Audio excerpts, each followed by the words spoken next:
The camera follows a young woman, Rachel, as she drags a half-open suitcase across the creaking wooden floor. Dust swirls in the pale winter light leaking through tall, grimy windows. The sound of her footsteps echoes unnaturally, as if the house itself is listening. Rachel Vio. Soft, thoughtful. A new place, a fresh start. That's what I told myself. She sets the suitcase near the staircase. The silence presses in, thick, suffocating. Not even the wind dares to stir outside. An old clock ticks faintly in the hallway, its rhythm uneven, like a faltering heartbeat. Rachel glances around.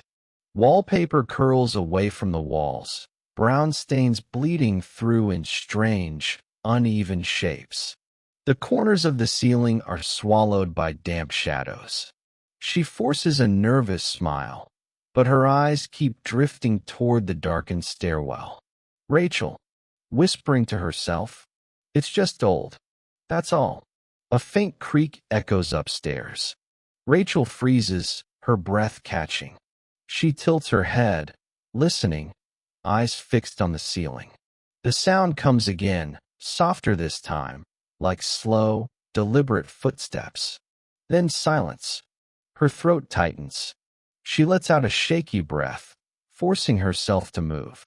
With trembling fingers, she picks up a framed photograph from her bag, a younger Rachel with her parents, smiling under summer sunlight. She places it carefully on the mantel, a fragile memory in a place that feels like it's waiting to erase her. Suddenly, a draft sweeps through the room. The photograph tilts, sliding an inch toward the edge of the mantel. Rachel jumps back, staring at it. No windows are open. The air feels colder now, as if something unseen has entered the room. She shakes her head, trying to laugh it off. Rachel Vio. Every town has its ghosts, but sometimes you can feel when they're still here. Through the window, across the empty street, a neighbor stands outside their house. Motionless, watching. Their face is half hidden in shadow, features impossible to read. Rachel blinks. For a second, she thinks the figure is gone. Then her stomach drops. They're still there, still staring. Her hand hovers near the curtain. Slowly, she pulls it closed, shutting out the neighbor's gaze. The silence in the house deepens, almost humming now, like a low vibration in the walls. Rachel sets her suitcase against the stairs and starts toward the kitchen.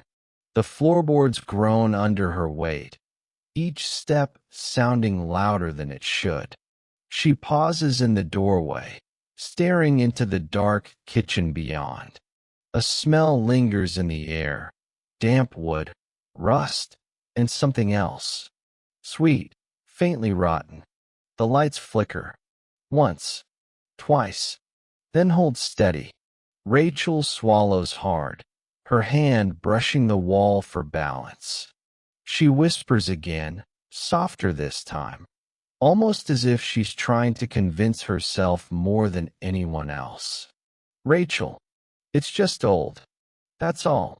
The camera slowly pulls back, showing Rachel standing small in the vast, shadowy room. The walls seem to stretch, closing in, while the silence grows heavier, until it feels like something in the darkness is holding its breath, waiting. The house had settled into an unnatural quiet, the kind of silence that seemed to pulse against the walls. Rachel sat on the edge of the couch, her suitcase still half-packed in the hallway. She rubbed her hands together, listening to the faint hum of the radiator. A sharp creak broke the stillness. Her head snapped toward the hallway. The front door, closed just moments ago, now stood ajar, swaying slightly as if someone had just slipped through. A chill crawled up her spine.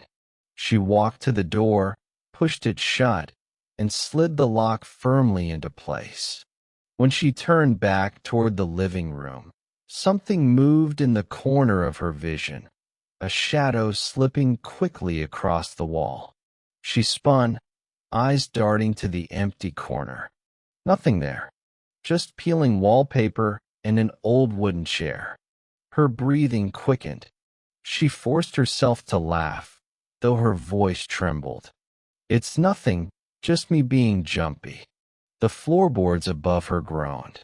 Slow, deliberate. One step, then another. Rachel froze, staring at the ceiling. Her mind raced. She was alone in the house. At least, she thought she was. The sound stopped. Silence returned, thicker than before. She took a step toward the staircase, straining her ears. That was when she heard it, so faint she thought it might be her imagination. A whisper, low, broken, words she couldn't make out. Her skin prickled, every hair on her body standing upright. Hello? She whispered, her voice barely audible. No reply. A soft scratching noise rose from the walls, as though tiny fingernails dragged along the wooden beams hidden behind the wallpaper. Rachel pressed her back against the mantel, eyes wide, heart pounding so hard she could hear it in her ears. Then nothing. The scratching stopped. The whispers vanished. The silence returned, heavy and absolute. She shook her head, pressing her palms to her face. Old house. Pipes. That's all it is, she muttered, forcing the words out. Just pipes. But even as she said it, her gaze lingered on the ceiling, half expecting the footsteps to return. And in the deepest part of her mind, she knew what she heard was no trick of imagination. Night had fallen over the town. The old house groaned with every gust of wind that rattled against its windows. Rachel sat at the kitchen table, a half-finished cup of tea cooling in front of her. The silence pressed in so thick that even the tick of the clock felt muffled, swallowed by the air. A faint thud came from the attic. She froze, staring upward. Another sound followed, like something dragging slowly across the floor above her head. She stood, her chair scraping loudly against the tiles. Rats, she whispered. Old houses have rats. But the words didn't comfort her. The dragging sound stopped. She moved to the hallway. The staircase loomed before her, each step lost in shadow. She flicked the light switch. The bulb buzzed, flickered weakly, then dimmed, barely holding its glow. The shadows thickened, clinging to the walls as though alive. With a shaky breath, Rachel began to climb. The wood groaned under her weight, each step screaming louder than the last. Halfway up, she stopped. There it was again. Footsteps. Slow, steady. Above her. She swallowed hard and continued. At the top, the attic door hung slightly open. A thin line of darkness seeped out, thicker than the shadows around it. Rachel reached out, hand trembling, and pushed the door wider. The hinges wailed. Inside, the attic was colder than the rest of the house. Her breath curled visibly in the air. Boxes sat stacked against the walls, covered in sheets yellowed with age. She stepped forward, her flashlight beam cutting through the dust. Something shifted in the corner. She swung the light toward it. Just an old rocking chair. Its wooden frame swayed gently, as if someone had only just risen from it. Rachel's chest tightened. She forced herself to step closer, shining the light across the room. For a split second, she thought she saw something, pale fingers slipping back behind a stack of boxes. Her breath hitched. "Hello," she called, though her voice was barely more than a whisper. No answer. The silence stretched. Then, from somewhere deep within the walls, came the scratching again, slow, deliberate, closer this time. It moved along the beams like something crawling toward her. Rachel stumbled backward, nearly tripping over the rocking chair. The flashlight flickered in her hands. She turned, heart hammering, and fled down the stairs. At the bottom, she slammed the door shut, pressing her back against it. Her chest heaved, panic burning through her veins. "It's nothing," she whispered to herself. "Just old wood. Old pipes. That's all." But even as she said it, the scratching didn't stop. It followed her, crawling down the walls. Closer. The scratching stopped as suddenly as it had begun. The silence that followed was worse, heavier, pressing down on Rachel's chest until every breath felt shallow. She stood frozen in the hallway, her back pressed against the attic door, ears straining for the faintest sound. Then creak. Not from above this time, from the living room. Her pulse quickened. Slowly, she turned her head toward the doorway. The air felt colder there, as if the darkness itself was leaking into the hall. She forced her legs to move, each step dragging like her body was fighting her. The wooden floor moaned under her weight. The living room was dim, the curtains swaying ever so slightly as though touched by invisible hands. The photograph she had placed on the mantel earlier now lay face down on the floor, the glass cracked clean through the middle. Rachel's throat tightened. She bent down, reaching for it with trembling fingers, then froze. In the reflection of the cracked glass, she saw movement. Her eyes snapped upward. At the far end of the room, half hidden in shadow, stood a figure. Motionless, watching. Its skin was pale, too pale, stretched thin over sharp features. Eyes dark and hollow, reflecting the faint light like wet stone. Its head tilted slowly, unnaturally, as if studying her. Rachel's breath caught in her throat. She wanted to scream, to run, but her body betrayed her, rooted to the floor. The figure didn't move closer. It just watched. The silence grew unbearable until a sound broke through, low, ragged breathing that didn't belong to her. The lights flickered. Once, twice. On the third flicker, the figure was closer, just a few feet away. Rachel stumbled back, her hand knocking over a vase that shattered against the floor. She gasped, clutching the wall for balance, eyes locked on the thing in front of her. For the briefest second, the shadows shifted, and she could see its face clearly. Hollow sockets where eyes should be.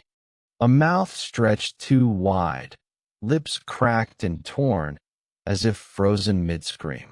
Then the light went out. Darkness swallowed the room. Rachel's own scream tore through the silence, echoing through the empty house. When the lights flickered back on, the figure was gone. Only the broken glass remained at her feet, and her ragged breathing filled the air. But Rachel knew she hadn't imagined it. Something else was here, and it had seen her. Rachel's scream died in her throat, leaving behind only the sound of her heartbeat hammering against her ribs. She clutched the wall, her nails digging into the faded wallpaper. Her chest heaved, each breath ragged, shallow, like she was drowning in the silence. The living room stood still, too still. She forced herself to glance around, her eyes darting from corner to corner. The curtains had stopped swaying. The rocking chair by the far wall sat motionless. Yet the air still carried that sharp, metallic chill, as if it had been torn open and stitched back together wrong. Then she smelled it. Something acrid. A sour-sweet stench, like rotting fruit left in a damp cellar. It clung to her nostrils, thick and heavy. She gagged, covering her mouth with her sleeve, her eyes watering. Her gaze dropped to the mantel. The framed photograph was still lying face down, glass shattered into glittering shards. But this time, she noticed something new. Deep scratches marred the wooden surface of the mantel. Long, jagged grooves. 3 parallel lines carved so violently into the wood that splinters curled outward. They hadn't been there before. Rachel stumbled back, shaking her head. No, no, no, no. I didn't see that. That wasn't there. I'm imagining this. I have to be imagining this. But when she looked down, the truth mocked her. Tiny wooden splinters clung to her palms, as though the scratches had been made right before her eyes. The air grew colder still. She could see her breath in faint clouds now. Her skin prickled, the fine hairs on her arms rising as if touched by invisible fingers. And then, faintly, came the sound. A whisper. So soft, so close, it seemed to bloom right against her ear. Words she couldn't make out. Her eyes widened, her throat tightening with terror. She spun around, searching the room, but no one was there. The whisper grew louder, hissing, broken, like a voice dragged across shattered glass. Rachel clamped her hands over her ears. Stop. Just stop. Silence. Her own shaky sobs filled the void. She staggered backward toward the staircase, desperate to escape the living room, desperate for anything but this crushing presence. The floorboards groaned under her feet, and just as she turned toward the hall, she saw it. On the wall beside her, fresh scratches.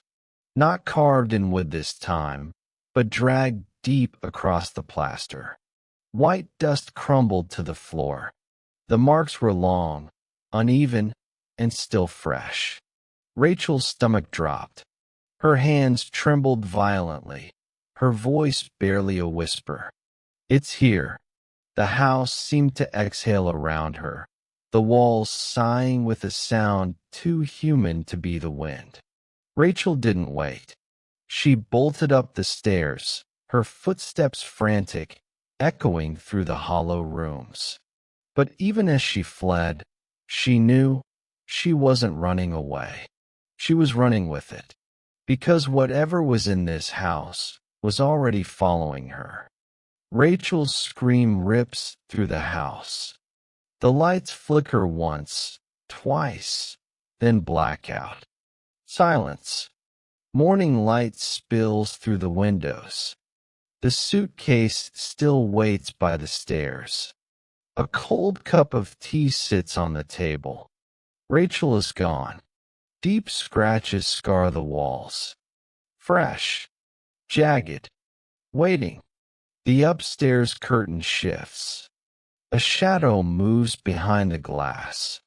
Suddenly, a pale, hollow-eyed face slams against the window.